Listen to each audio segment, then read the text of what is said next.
오랜만에 뵙습니다. 예. 날씨가 참 좋아졌는데 이렇게 요 며칠은 또 살짝 더워지는 것 같아요.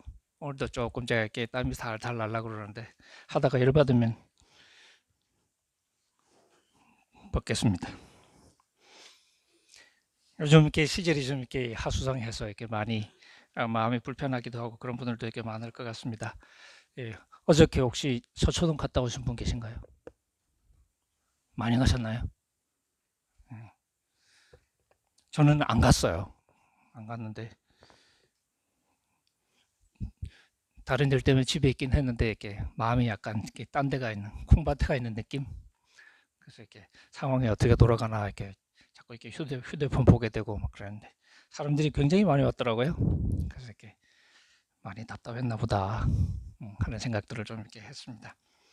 어제 이렇게 집회하는 그 모양을 이렇게 보면서 이게 처음에 한 10만 명 올 거다. 그래서 에이 그렇게까지 올라고 뭐 그렇게 했던 것 같아요. 근데 이게 시간이 지나면서 뭐 한 50만 명 되는 것 같아. 뭐 나중에 100만 명 되는 것 같아.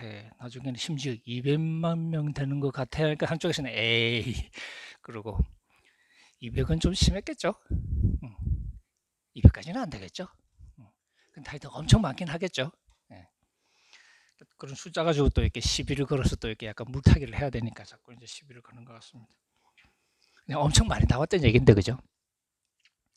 저는 이렇게 어제 이렇게 집회를 이렇게 또 이렇게 물론 그 전에도 집회가 있었지만 대규모로 사람들이 이렇게 모여드는 걸 보면서 또 이렇게 2016년도 가을을 좀 이렇게 잠시 좀 이렇게 한번 생각을 해봤습니다. 그때 뭐 많은 분들이 그랬겠지만 저 역시 이렇게 주말을 반납하고 열심히 광화문에 왔다 갔다 하면서 이렇게 한동안을 보내던 그런 시절. 이렇게 그렇게 하다가 이제 2017년이 되고 그때 제가 그때 안식년이어서 1월 말에 이렇게 미국으로 이렇게 떠났었는데요. 그 전까지는 이렇게 우리 학교의 학생들하고 이렇게 광화문을 나가기도 하고 또 우리 이렇게 딸 데리고 또 광화문을 나가기도 하고 그렇게 열심히 왔다 갔다 했던 것 같습니다. 광화문에 가기도 하고 또 이렇게 국회에서 또 이렇게 탄핵 그렇게 의결하는 날에는 또 이렇게 여의도 가서 또 이렇게 뭐 이렇게 좀 쇼도 하고 뭐 그랬기도 했었고요. 그럴 때 그런 와중에 또 이렇게 뉴스앤조이에서 책을 써달라고 부탁을 해가지고 로마서 13장에 관한 책을 또 예, 뭐 급조라면 급조라 그럴까요? 사실 이렇게 원고를 이렇게 뭐 준비해 놓은 건 아니었는데 예, 좀 책을 써달라고 그래서 또 이렇게 서둘러서 또 이렇게 글을 썼던 기억도 있습니다. 사실은 이렇게 학자 입장에서는 급하게 책 쓰는 건 자살행위하고 비슷하거든요. 근데 그럼에도 불구하고 이제 뭐 시대의 요구에 부응하는 의미에서 나름 이렇게 열심히 썼던 것 같습니다. 사실 그때는 이제 박근혜 정권이니까 참 로마서 13장 얘기가 많이 나왔던 것 같아요. 위에 있는 정권의 이렇게 권세에 복종해야 된다. 저항하면 안 된다. 그래서 질문하는 사람도 많았고 그래서 이제 그것 때문에 책도 써달라고 그랬는데 사실 이 국민들이 시민들이 안 되겠다 싶어서 대규모 집회를 해야 되는 상황은 똑같아진 것 같아요, 그죠? 물론 광화문이 아니라 서초동으로 가는 게 좀 다르긴 하지만 어쨌든 국민이 힘을 모으지 않으면 안 되겠다는 좀 이렇게 그런 절박감 같은 게 있는 것 같습니다. 근데 이렇게 조금 상황이 달라지니까 요새는 또 아무도 로마서 13장 얘기를 안 해요. 이게 또 이렇게 보수 정권이 잡을 때는 로마서 13장을 열심히 읊어대는데 복종하라고 그죠.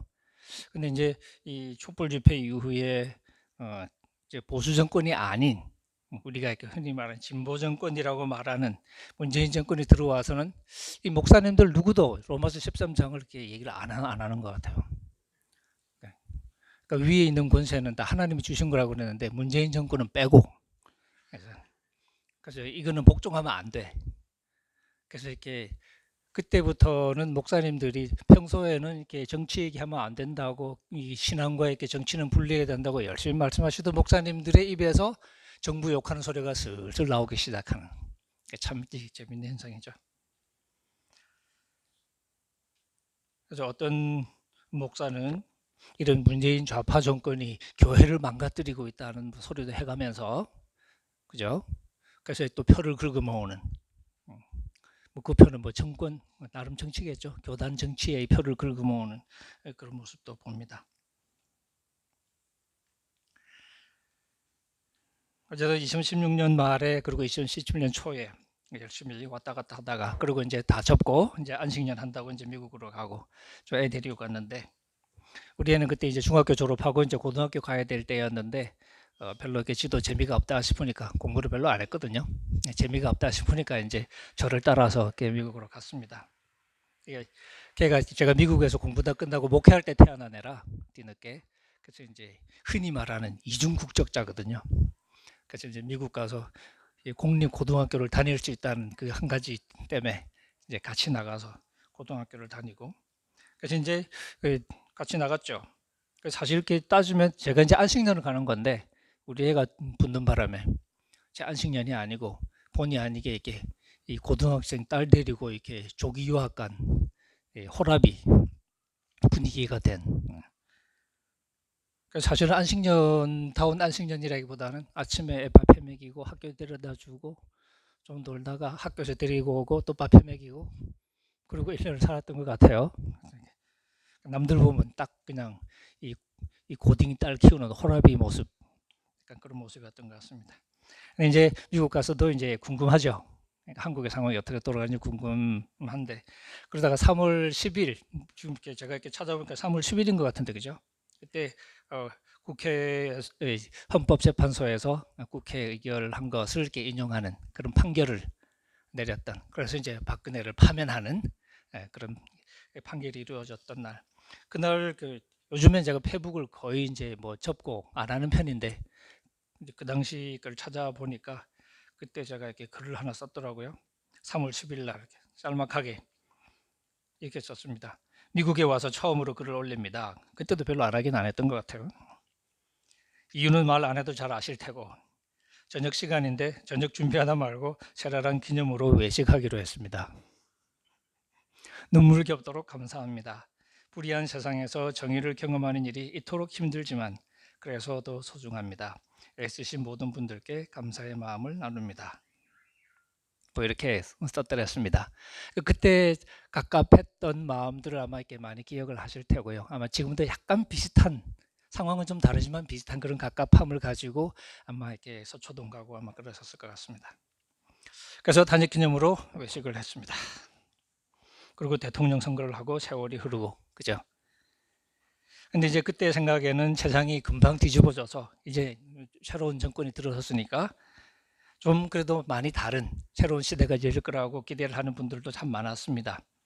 근데 또 이제 한편에서는 물론 좀 살아본 사람들은 이 오랜 악의 뿌리가 사회 곳곳에 내려 있기 때문에 잡초 뿌리가 잘 안 뽑히는 것처럼 그렇게 쉽게는 안 될 것이다. 하지만 꾸준히 우리 사회가 변해갈 것이라는 기대감을 숨기는 사람은 그렇게 많지는 않았던 것 같습니다. 근데 이제 그러고 시간이 좀 지났죠. 근데 이제 우리는 오히려 예전과는 좀 다른 의미의 갑갑함에 좀 이렇게 시달리는 것 같아요. 달라지는 게 없는 것 같은 느낌. 오히려 때로는 더 나빠지고 있는 게 아닌가 하는 느낌. 어느 한 부분을 봐도 예를 들면 언론이 더 좋아졌나 나빠졌나 물으면 여러분 뭐라고 대답하시겠어요? 더 개판인 것 같다. 그런 생각을 하는 분들이 적지 않겠죠? 사실 요즘에 이렇게 뉴스 이렇게 보도하는 거 보면 글쎄요 세월호 때 수준? 그보다 더 할까요? 그러니까 그 언론 기사를 보고서 사실을 확인할 수 없는 그러니까 사실에 대한 이상한 해석을 보는 게 아니라 사실 자체를 확인할 수 없는 수준. 이게 참 깝깝한 거죠. 이제 그런 게 그러니까 보면 좋아지는 건가요? 정권의 압박 속에서 고생했던 소위 기자들이 이제는 좀 마음껏 진실을 보도하면서 이럴 것 같은데 개뿔 전혀 아닌 것 같은 거죠. 그러다 보니까 많은 사람이 깝깝해하는 것 같습니다. 경제적으로 힘들다는 소문이 많이 들고 사실 제 50대 되는 친구들을 만나면 문재인 욕하는 사람들이 훨씬 더 많은 것 같아요. 이게 뭘 말해주는 걸까 하는 생각들을 하게 되는 보다 정의로운 신념을 가진 정권이 들어섰는데 왜 별로 달라지지 않는가 그렇게 강력한 국민들의 의지를 등에 업고 그죠? 그리고 들어섰잖아요 그죠? 그러니까 어떻게 보면 그 어떤 정권보다도 자신 있게 뭔가를 할 수 있을 것 같은데 왜 문재인 정권은 제대로 된 성과를 내지 못하는가 좀 더 강력한 드라이브를 걸어서 확 뜯고 치면 될 것 같은데 안 하는 것 같아요. 할 생각이 없는 듯이 보이기도 하고 그냥 지켜보고만 있는 것 같은.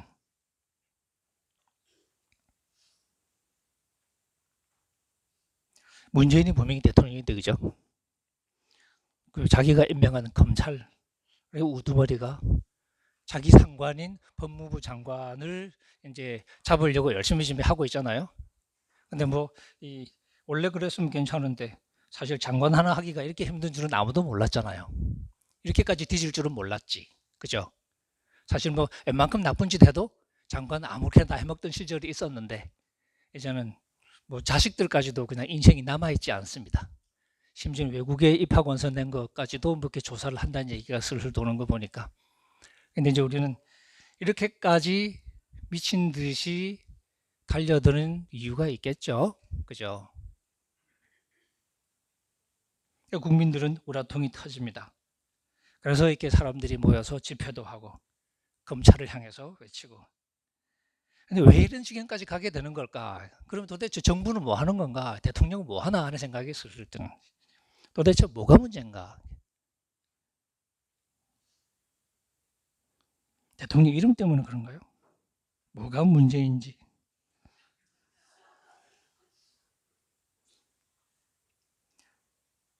악한 권력을 어떻게 해야 되냐 하는 건 참 간단한 문제인 것 같아요. 근데 이제 문재인 정권에서 또 이제 상황이 이렇게 꼬이기 시작하면 우리가 이런 상황을 어떻게 이해해야 되냐 하는 또 궁금함이 생깁니다. 그래서 그때는 로마서 13장 가지고 책을 썼습니다. 근데 지금은 제가 이제 뭐 책을 쓸 마음은 없습니다. 지금은. 근데 이런 상황을 보면서는 로마서 12장의 한 구절을 좀 이렇게 생각하면서 오늘 그 말씀을 여러분과 잠시 나눕니다. 그래도 훨씬 더 선한 신념을 가진 사람들이 권력을 쥐고 있는 상황에서 선과 악의 투쟁은 어떤 모양으로 이루어지는 것일까? 사도 바울은 오늘 우리가 읽은 구절에서 악에게 지지 말고 악에게 패하지 말고 선으로 악을 물리치라고 이야기를 합니다. 이게 사실 굉장히 좋은 얘기하는 것 같은데 그것을 전쟁의 용어로 표현하고 있죠. 패하지 말고 승리하라.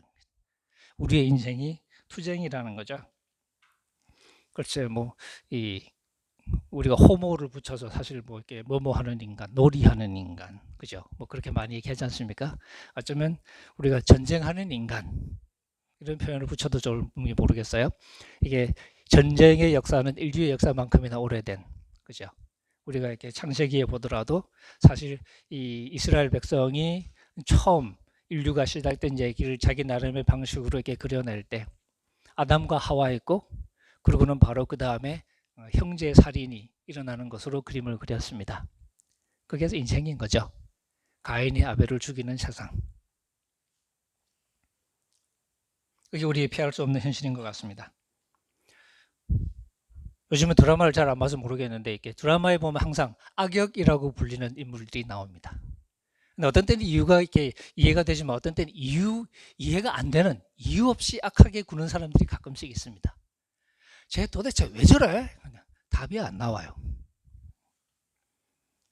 우리 주변에도 나름의 이유 때문에 악한 행동을 하는 사람도 있지만 때로는 정말 이유를 파악할 수 없는 그냥 악하기 위해서 악하게 살아간다고 느낄 수밖에 없는 그런 사람들도 적지 않은 것 같습니다.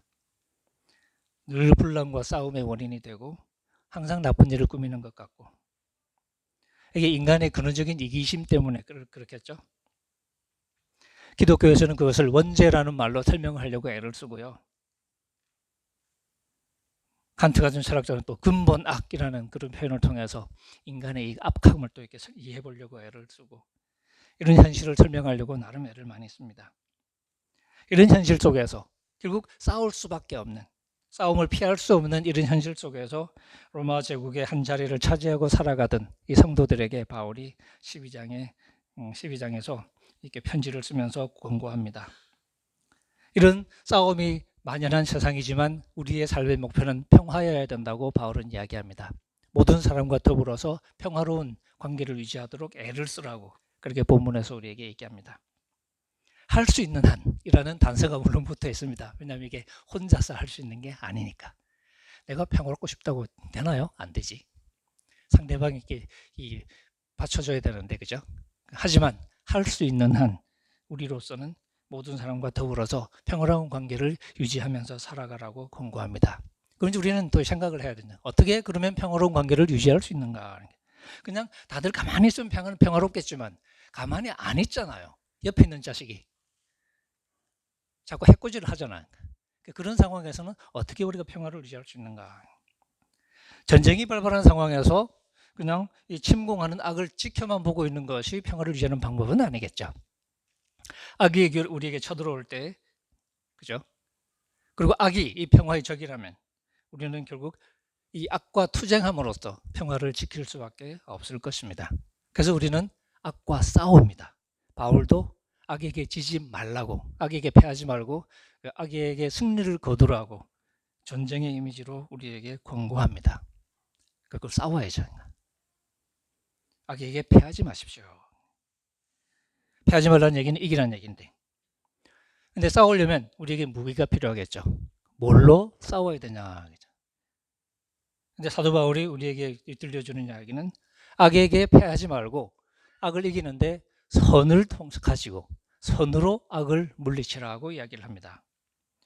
이게 조금 이제 이 곰곰이 곱씹을 만한, 선으로 악을 이길 수 있냐는 질문을 사실은 하게 되죠. 이게 바울의 생각이 좀 이렇게 비틀려서 우리에게 들려옵니다. 선으로 악을 이기라는 이야기는 이게 말이 되는 얘기일까요? 착한 놈하고 나쁜 놈이 싸우면 누가 이길까요? 여러분 좀 살아보셔서 알지 않나요? 착한 놈, 나쁜 놈 싸우면 대개 나쁜 놈이 이기잖아요. 그게 열받는 거잖아요. 악은 악이 가진 힘으로 우리를 침공해 옵니다. 우리가 그 악을 이기려면 악보다 더 큰 힘을 가져야 되는데, 근데 우리가 가진 선함이 악을 이길 수 있는 무기가 될 수 있나요? 선으로 악을 이기라는 말은 도대체 무슨 얘기냐 하는 거죠.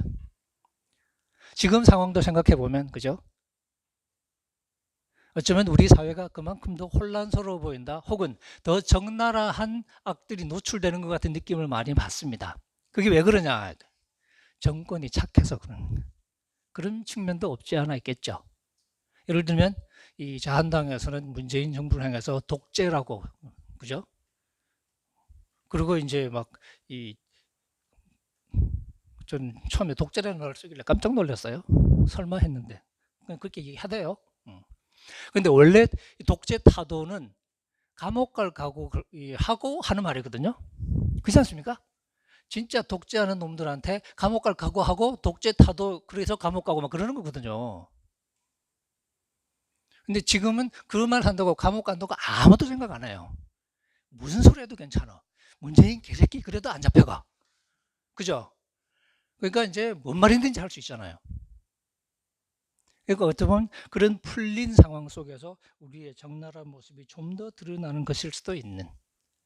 한때 우리는 언론이 정말 참게 좀 좋은 뜻을 가진 참 언론인들이 정말 많은데 악한 정권에 눌려서 할 수 없이 밥벌이 때문에 나쁜 짓 하다가 이제 그 정권이 물러가고 좋은 정권이 와서 이제는 자기 신념 따라서 정말 진리에 입각한 기사를 써내고 그런 세상이 올 걸로 생각했는데 지금은 그때보다 더 개판인 것 같아. 오히려 고삐가 풀리면 더 적나라한 모습이 드러나는 걸까요? 물론 이제 기자들도 사실은 굉장히 열악한 상황들이 있겠죠. 그냥 월급 잘 받으면서 소신껏 할 수 있으면 좋을 텐데 또 그러지 못한 현실도 있을 테고 여러 가지 복잡한 일이 있을 겁니다. 근데 어쨌든 언론이라는 것이 마음대로 할 수 있으니까 더 엉망이 돼가는 느낌을 보여주는. 선하다는 것은 남에게 악을 행하지 않는 것인데, 그죠? 내가 선하게 살아야 된다는 것은 다른 사람을 해코지하지 않는다는 건데, 이게 착한 사람한테 착하긴 참 쉽잖아요. 그죠? 그 교회 와서 착한 사람 되긴 그렇게 생각처럼 어렵지는 않은 것 같아요. 그래도 상대적으로 교회는 그래도 착한 사람들이 많고 그래도 착하고 싶어하는 사람들이 좀 있어요. 물론 다 그런 건 아닙니다만은 대개는 그렇습니다. 그래서 박해보다는 착하기가 좀 쉬운. 학교에서도 우리 학과 같으면 이렇게 소위 좋은 교수 노릇하기가 상당히 좀 쉬울 수도 있어요. 다른 학과하고는 좀 이렇게 달라가지고. 물론 좋은 교수 하려면 시간도 엄청 들고요. 돈도 많이 들고요. 좀 그러긴 한데 근데 애들이 이렇게 다른 학과보다는 이 상대적으로 좀 착한 편이라서 훨씬 수월한 면이 많습니다. 근데 주변에는 나쁜 사람들이 참 많습니다. 그렇죠? 여러분이 어떤 이, 이 모습으로 이렇게 여러분의 하루하루를 살아가는지 모르겠는데, 근데 나이가 들수록 그죠? 나쁜 사람들이 참 많다는 생각을 이렇게 하게 됩니다. 물론 뭐 이렇게 차분하게 얘기할 때 나쁜 사람이죠. 평소에 나쁜 새끼들 참 많다 뭐 그러겠죠. 열받으니까. 초등학생들 부모들 모인 자리에 가본 적이 있습니다. 아이들끼리 뭐 이렇게 뭐 얽히는 모임이었는데 그때 가장 강하게 느꼈던 느낌 중에 하나가, 야 정말 저 젊은 엄마들이 자기 자식 말고는 모르는구나. 그러니까 자기 자식하고 딱 걸리니까 그렇게 이의적일 수가 없어요. 그 보면 참 이렇게 좌절스러운 느낌을 이렇게 느꼈던. 근데 이게 자기 아이밖에 모르고 막 이제 그렇게 하는 걸 보니까 정말 약간 토가 나오려고 그러더라고요. 근데 그게 그 엄마들 얘기뿐이겠습니까? 학교에서도 교수들이라 그러고 있지만 자기 이익이 걸리면 어유 세상에. 교회에서도 우리가 목사라는 분들이 참 많습니다. 그죠? 근데 목사도 있고 먹사도 있고 참 훌륭하신 분도 있고 정말 개새끼 같은 놈도 있고. 그죠? 그래서 상처받은 사람도 제 주변에 너무 많습니다. 남자도 있고 여자도 있고. 그런 것들이 또 행세하고 다니잖아요. 들통나기 전까지는. 또 그런 거 좋다고 또 따라다니는 떨거지들도 많아요. 그러니까 힘을 쓰는 것 같아.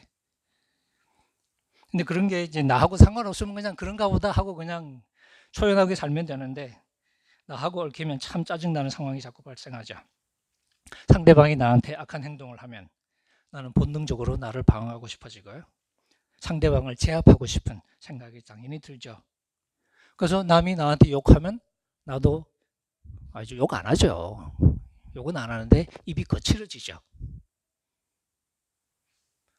욕을 하기 시작하면 아무래도 나도 거칠어지겠죠. 거칠어지다가 이제 조금 지나면 나도 욕하지. 처음부터 안 하겠지만.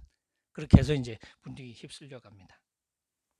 남이 나를 때리면 나도 손이 올라갈 수 있고 나도 발이 올라가고, 그러다 보면 결국 뒤엉켜서 싸우게 되는 상황이 생기고, 그런 모습을 좀 멀리서 누가 보면 착한 놈도 나쁜 놈도 이제는 구별이 안 되는, 결국 똑같은 모양으로 그냥 진흙탕에서 뒹구는 모습만 남는 그런 경험들을 우리가 할 때도 있습니다.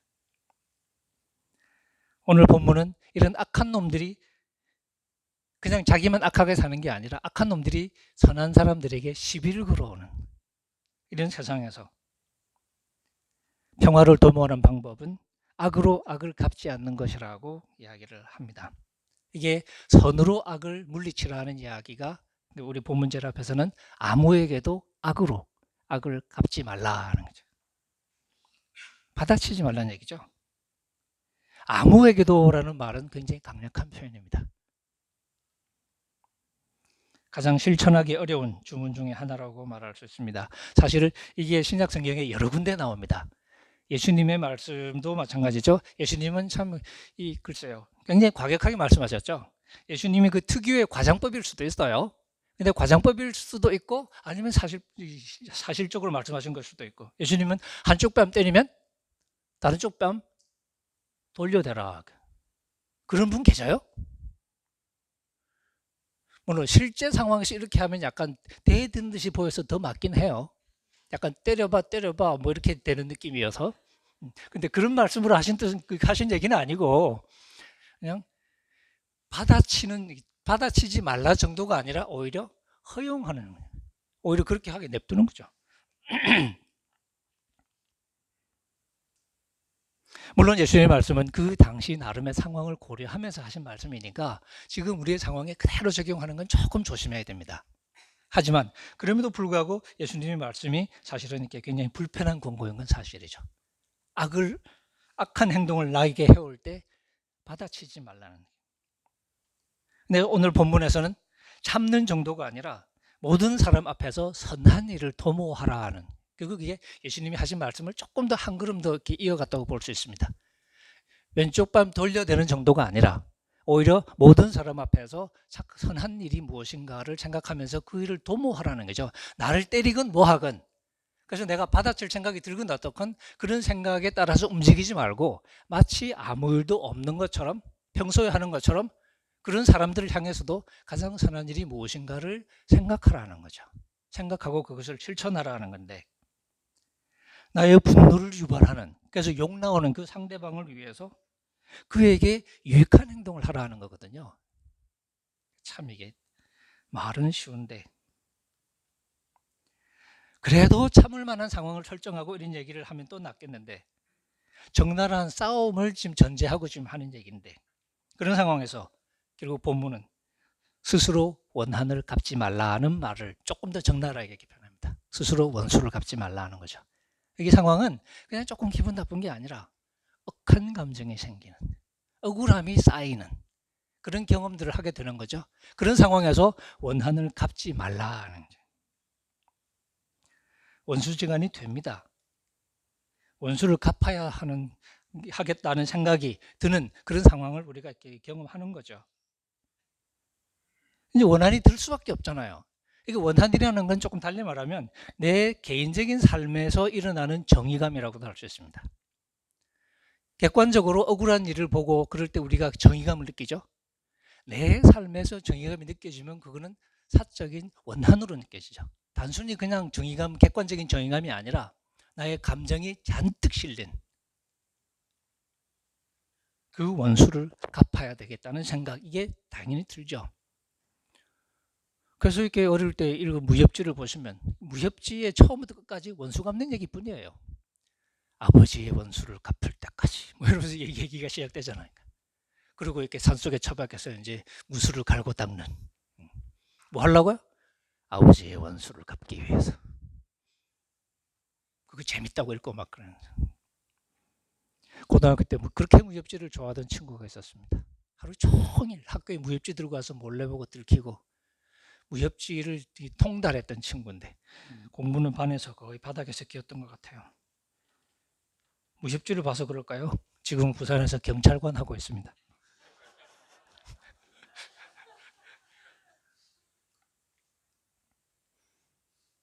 근데 복음은 성경은 우리에게 원수를 갚지 말라고 얘기합니다. 그러니까 복음은 바로 가장 본능적이고 가장 자연스러운 이 지점에서 우리의 사고에 혹은 우리의 행동에 글쎄요, 힘줄을 끊어놓는다고 그럴까요? 바로 그 대목을 끊어버리는 거죠.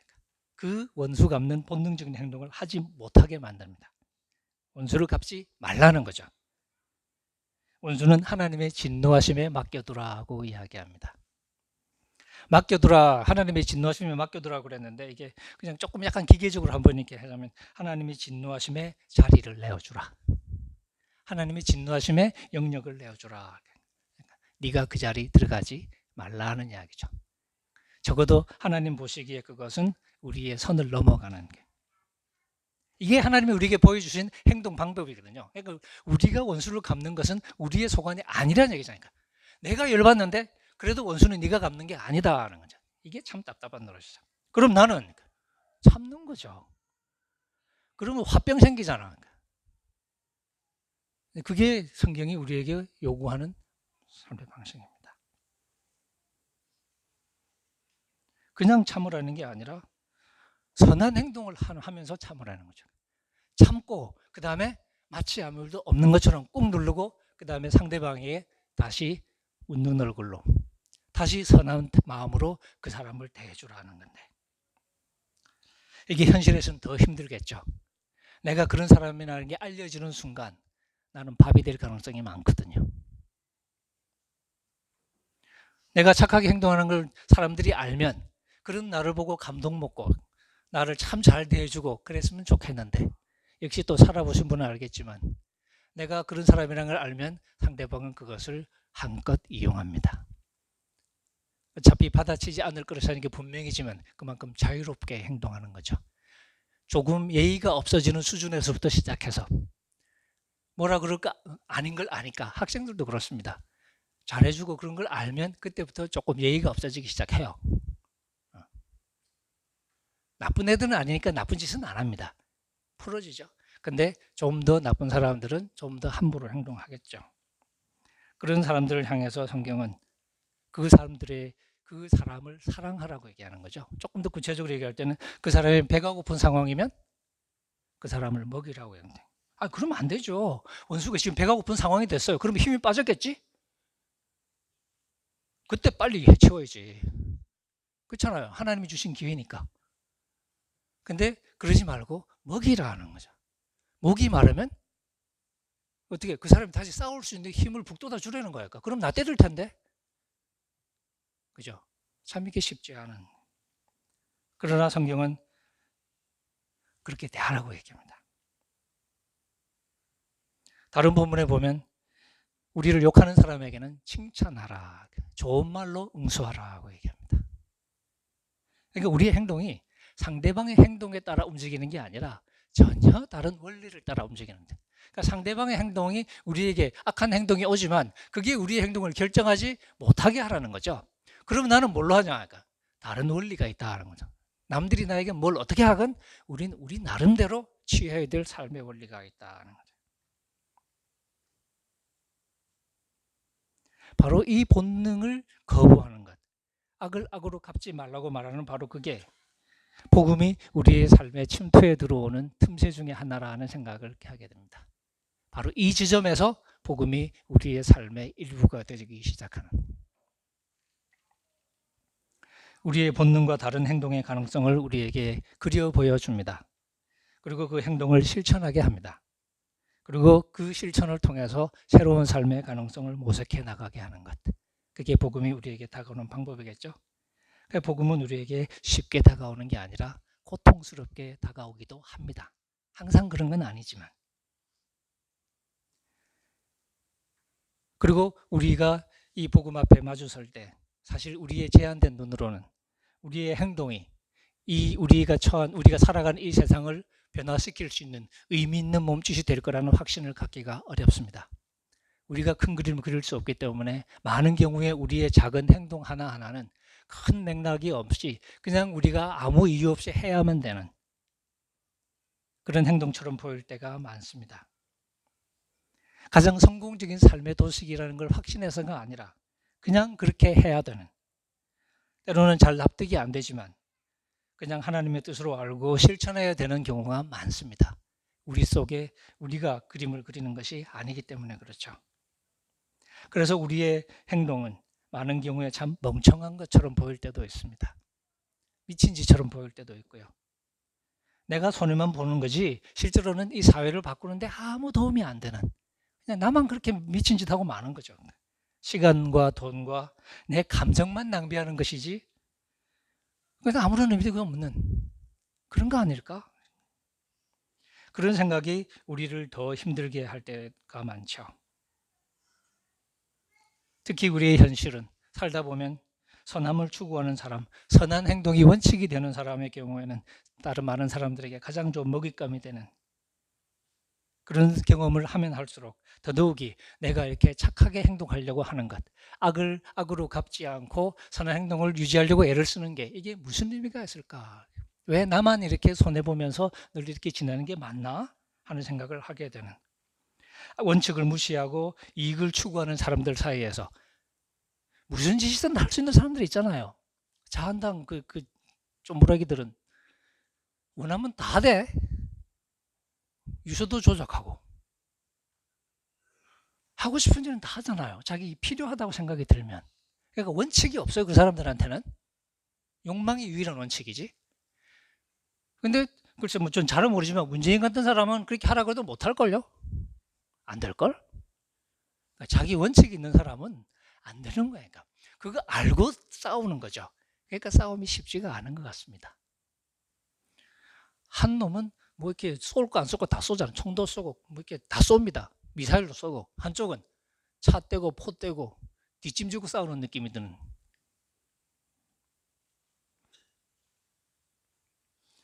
여러 가지 방식으로 이런 삶은 우리를 힘들게 합니다. 변호사를 하는 사람이 있는데 이 변호사 사회에서는 또 이렇게 통하는 관행이 있겠죠.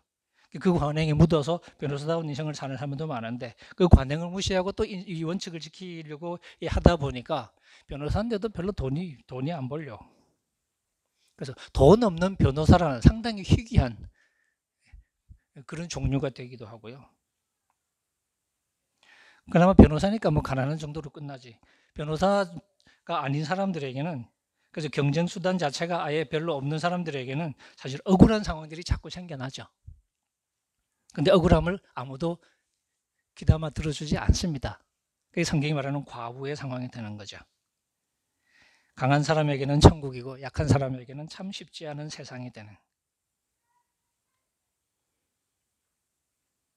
그런 세상에서 우리의 선한 삶을 살려고 하는 우리의 노력이 아무런 의미가 없어 보이는, 그냥 바닷가에 그냥 물 한 방울 떨어진다고 무슨 의미가 있을까? 이 좌절감. 그게 그리스도 최후의 유혹이었을까요? 세속적인 욕망 때문에 십자가를 포기해야 된다고 말은 하지만 십자가 죽음 앞에 섰을 때 그 희생의 무의미함 때문에 몸서리를 쳐야 되는, 나 하나가 십자가에 달린다고 뭐가 달라질까요? 세상은 그대로 돌아가는데 내가 십자가에 달리는 게 무슨 의미가 있을까요? 라는 생각이 드는, 그냥 하나님한테 버림받는 것 말고는 아무 의미가 없는 것 같은 생각이 드는, 내가 이런 개죽음을 그냥 죽어야 되나? 그게 하나님의 뜻인가? 그건 아닌 것 같은데, 차라리 내가 안 죽고 내려가서 일상적인 그냥 내 삶을 살아가는 게 훨씬 더 의미 있는 거 아닌가? 하는 생각이 드는. 그래서 십자가의 그리스도는 찰나의 순간에 머릿속에서 긴 시험의 여정을 겪습니다. 그리고는 왜 십자가일 수밖에 없는지 깨닫기 위해서 그렇게 먼 길을 돌아가는 그런 소설적입니다만, 우리 역시 선한 삶의 길목길목에서 선하고 싶은 우리의 삶이, 우리의 내 몸짓이 참 무의미하다는 그런 좌절감에 몸서리칠 때가 있습니다. 어제처럼 이렇게 떼거지로 사람들이 모여들어주면 그래도 좀 할만한 것 같잖아요, 그죠? 근데 그럴 때가 많지는 않죠. 많은 사람들이 거리와 광장을 외면할 때도 있을 것이고, 자기 이익과 안전을 위해서 숨어들 때도 있을 것이고, 그럴 땐 우리는 좌절감에 몸서리칠 것입니다. 이길 것 같은 싸움에 가담하는 건 보람 있어 보이지만, 그래서 100만, 200만 그러면 우리가 뭔가 할 것 같지만, 질 것 같은 싸움에 우리를 던지는 것은 그야말로 미친 짓처럼 보이겠죠. 이럴 때 우리는 곧잘 악이 의지하는 힘의 논리에 빠져들 수 있습니다. 악이 휘두르는 권력을 뺏어서 그 힘으로 선을 이루면 되지 않을까 하는 생각을 우리가 곧잘 하게 되는 거죠. 그래서 우리도, 문재인도 저러지 말고 필리핀의 두테르테처럼 해줬으면 하는 생각이 드는 거죠. 그게 가장 확실한 거 아닐까요? 한 칼에 확 쓸어버리는 거예요. 네. 저도 그런 생각이 들어요.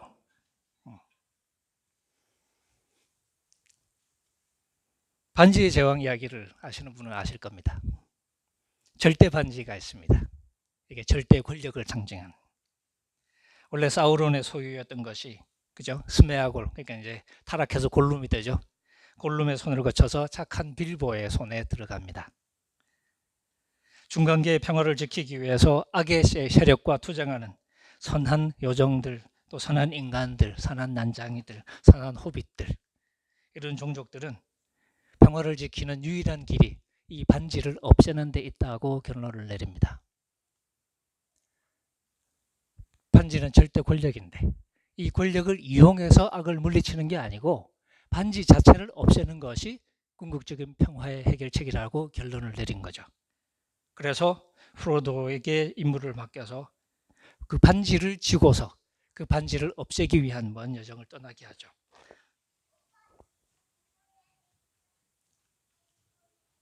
반지를 없앤다는 게 이게 상식적인 생각인가요? 권력을 털어내는 게 이기는 길이라는 생각이 자연스럽지는 않겠죠. 특히 내가 어려운 상황에 있을 땐 더 그러겠죠. 반지의 제왕 그 소설에서도 이 사우론, 그 모도르의 세력에 가장 직접적으로 노출되어 있는 곤도르 왕국, 그 왕국의 이제 섭정 왕자라고 할 수 있는 보로미오라는 인물이 있습니다. 그 인물은 그 결정에 반대합니다. 이 반지를 이게 우리 손에 들어왔는데 우리가 이걸 이용해서 악을 물리쳐야지 이걸 왜 없애려고 하느냐 하는 거죠. 지금 당장 우리는 지금 이렇게 이 나라가 망하게 생겼는데 이걸로 싸워서 우리나라를 지켜야 되는 거 아니냐라고 거품을 상의하죠. 그런데도 원정대는 그게 아니라고. 근데 이 사람은 보르미오는 그걸 동의할 수 없죠. 그래서 반지를 쥐고 이제 여정을 떠나는 프로도에게를 습격해서 반지를 뺏으려고 시도합니다. 물론 뺏으려고 시도하다가 실패하죠. 그리고 실패하면서는 자기의 실수를 깨닫게 됩니다. 근데 그때는 조금 때가 늦어서 오르크에게 이제 화살을 맞고 장렬하게 싸우다가 장렬하게 전사하는 그림이 그려지죠. 그게 우리의 한 면이죠. 권력을 이용해서 뭔가를 이룰 수 있다는 생각을 하게 되는 거죠. 특히 상황이 절박할수록, 그래서 나에게 손이 필요할수록, 어쩌면 필리핀 같은 나라는 두테르테가 필요할지도 모르겠어요. 근데 우리는 그게 늘 효과적이라고 생각하는 거죠. 그래서 문재인도 그렇게 했으면 좋겠다. 확 쓸어버리고. 윤석열 자르고. 그렇게 막 해도 우리가 뒤에 받쳐줄 텐데, 막 그런 생각하는 분들도 많이 계시죠. 선한 사람의 절대 반지를 가지면 되지 않나요? 그런 질문에 간달프가 그렇게 대답하죠. 자기처럼 사실은 더 높은 사람이 절대 반지를 가지게 되면 그만큼 더 위험한 인물이 되고 말 거라고. 반지 자체가 악이기 때문에 그렇다는 거죠. 그렇게 해서 악으로 악을 이기면 승자의 이름은 바뀌지만 악이 이긴다는 사실은 달라지지 않는다는 거죠. 악으로 악을 이기면 그 악을 이기긴 하지만 이긴 사람 역시 악이라는 거죠. 그것을 이길 수가 없는 거죠. 그럼 반지 그냥 버리면 되겠네. 그냥 버릴 수 있으면 간단할 텐데, 그죠? 근데 반지를 버릴 수가 없어요. 누가 가지고 있으면 가지면 타락하니까. 어떻게 되냐? 유일한 길은 그 반지가 만들어진 그 불로 가서 그 반지를 던지는 수밖에 없습니다. 그래서 그 반지를 쥐고 이 소설의 상당 부분은, 그죠? 절반 이상은 그 절대 반지를 품고서, 그렇지만 그 반지를 이용은 못하면서 그냥 무거운 짐처럼 품고서 그 반지가 만들어졌던 그 사우론이 살고 있는 그 소굴로 기어 들어가는, 악의 소나기를 피하는 것도 물론 힘겨운 일이지만 가까이 갈수록 그 반지의 위력과 싸우는 것도 힘겨운 일이죠. 반지를 끼라는 유혹을 계속 받으면서 가게 됩니다. 이게 절대 권력의 욕망이죠. 반지를 버리려는 투쟁, 악으로 악을 갚지 않으려는, 권력이 선을 이룰 수 없다는, 절대 반지가 없는 것처럼 싸우고 그 절대 반지를 없애기 위해서 오히려 긴 여정을 감행하는. 좋게 보면 오늘의 상황이 좀 그런 상황이라고 이해해도 좋지 않을까 하는 거죠. 반지의 제왕의 그 긴 여정은 참 답답한 여정입니다. 어떤 사람은 소설 지겨워 죽겠다고 하는 사람도 있죠. 이렇게 지겨운 이야기를 이렇게 길게 썼대. 그런데 어떤 사람은 그게 몰입해서 막 읽고 그러죠. 그 여정을 그리고 있어서 그렇습니다. 결과만 우리가 원한다면 사실은 답답하게 짝이 없겠는데 어쩌면 그 여정 자체가 우리가 원하는 결과일 수도 있습니다. 바로 그게 진짜 싸움을 지금 싸우고 있는 것일 수 있죠. 반지의 유혹을 이기는 그 자체. 저는 문재인이라는 분을 잘 모르는데요. 공개적으로 드러난 이런저런 이렇게 모습들을 좀 이렇게 모아서 한번 추리를 해보면 나름의 신념을 가지고 그 신념을 가지고 살아가려고 하는 사람이라는 생각이 드는데, 그분이 가톨릭 신자니까 그 신념은 우리가 말하는 신앙이라고 불러도 좋겠죠. 근데 또 우리 주변에는 똑같은 이 정권에는, 이 정권 주변에는 교회만 다니지 머릿속은 철저히 세속적인, 철저히 권력 지향주의자인, 그래서 정의나 공평 같은 그런 하나님의 성품에 대해서는 1도 모르는 그런 황교안 같은 사람도 있잖아요. 그런 사람도 있어요. 권력을 바라보는 해바라기로 평생을 살았고 그 자기의 판결 때문에 많은 사람을 고통스럽게 해왔던, 그 인생 뒤에 많은 사람들의 아픔이 배어있는, 그러면서도 잘났다고 큰소리치는 우리 황 전도사님.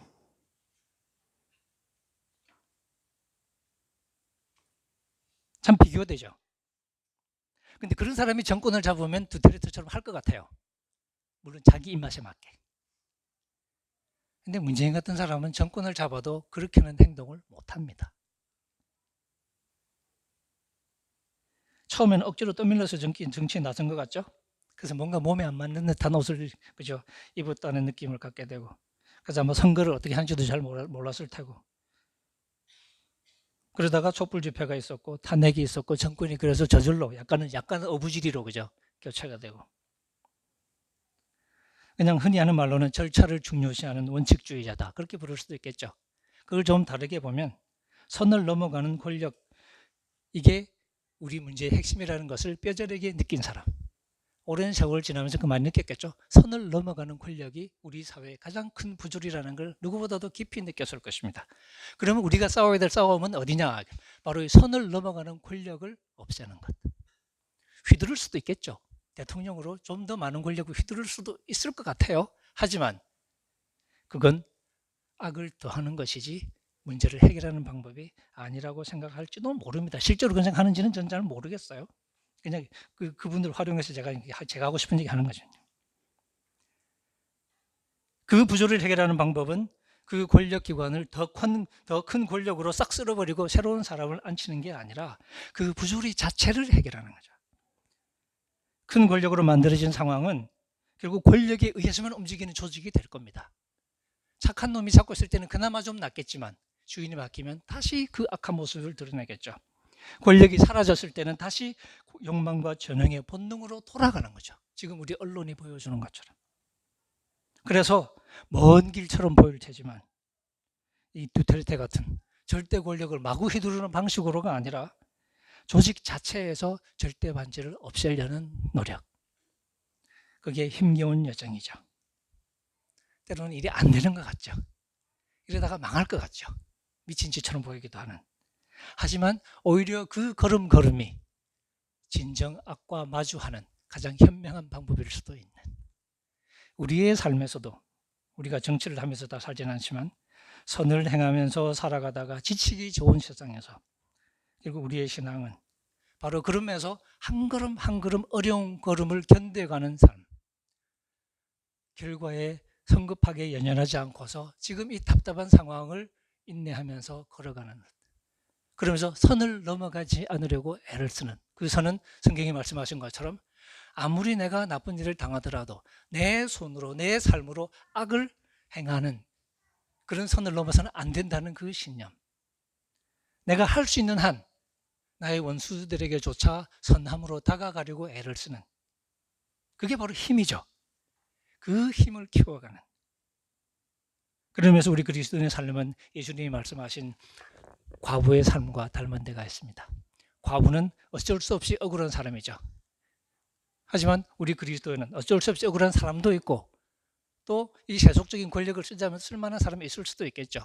하지만 우리는 어떤 의미에서는 모두가 다 자발적인 과부의 삶을 자처하는 사람들이라고 말할 수 있습니다. 그 권력을 부리지 않기로 결심했다는 점에서. 그러다 보니까 때로 우리는 많은 억울한 일을 겪게 되기도 하고 원한을 마음속에 품게 됩니다.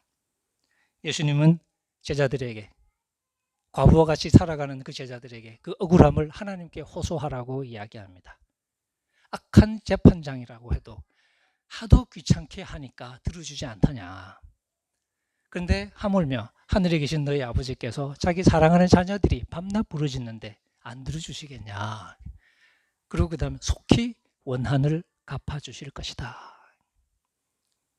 예수님께서 항상 기도하고 낭망치 말아야 된다고 하신 말씀은 욕심을 부리면서 기도하라는 얘기가 아니라 이 악한 시절에 억울한 일을 당하는 그런 삶을 살아가는데 그 원한을 하나님께 아뢰면서 끝까지 기도하면서 낭망하지 말라고. 낭망이라는 것은 그런 삶을 포기하고 남들과 똑같이 되는 거죠. 끝까지 인내하면서 그런 삶을 지켜가는.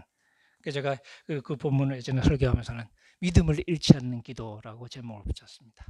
그런 삶을 살아가도록 독려하시는 사도 바울은 오늘 로마에 있는 성도들에게, 로마 제국도 힘의 논리로 움직였던 사회였습니다. 돈의 논리로 움직였던 사회였고, 그런 사회를 살아가는 한 사람 한 사람 그리스도인들에게 악에게 지지 말라고, 오히려 그리스도인이 하나님께로부터 배운 이 선의 논리로 악의 세상과 마주하면서 악의 구조와 마주하면서 선을 이루기 위해서 노력하라고 권고합니다.